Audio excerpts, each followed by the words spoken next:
Long ago, in a small village where the nights were quiet and the moon listened more than people did, there lived a boy named Joseph. Joseph had no parents, so he lived in the house of his aunt and uncle, not as a son, but as a burden. They fed him last, they spoke to him least, and they worked him hardest. Yet, they sent him to school not because they loved him, but because the village would talk if they didn't. Every morning before school, Joseph fetched water. He swept the compound, washed plates, and endured words sharper than hunger. Still, he studied under dim lantern light, believing that one day, learning would rescue him. And it did, almost.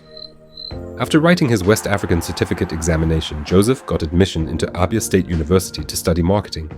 A few years later, he finished university. People whispered, "That boy is strong."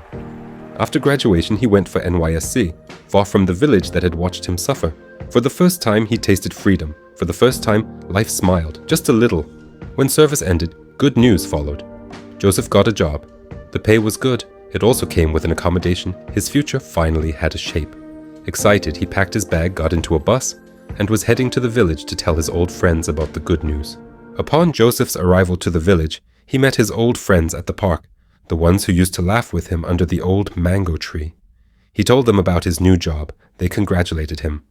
They smiled too wide. They suggested they go and drink to celebrate. That evening, jealousy wore the face of friendship. The palm wine was sweet. Laughter filled the air, loud and careless.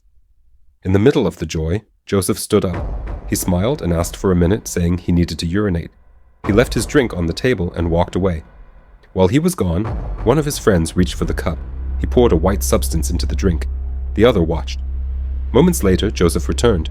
Still smiling, still unaware. He picked up his drink and took a long swallow. Then another. He laughed again, cracking jokes about life in NYSC, about the future and about how everything would be fine. But inside his cup, bitterness slept. Before the moon reached the middle of the sky, Joseph was on his way home. Soon after, his stomach turned against him. He vomited. He cried for help. But the night was deaf. By morning, the boy who endured hunger, cruelty, and loneliness was gone. He never spent his first salary. He never became what he struggled to be. The village mourned loudly. The friends wept falsely. His aunt and uncle said, "Life is unfair." But the elders knew the truth. Sometimes the world allows a person to suffer, struggle, and survive, only to take them away when happiness is finally near. And that is why, till today, when good news comes too quickly, elders warn, celebrate quietly. Not everyone claps because they are happy for you. Joseph was not unhappy. He was just almost happy. If you enjoyed this story, don't forget to like, leave a comment with your thoughts, and subscribe to the channel for more emotional tales. Your support means a lot to us. Thanks for watching.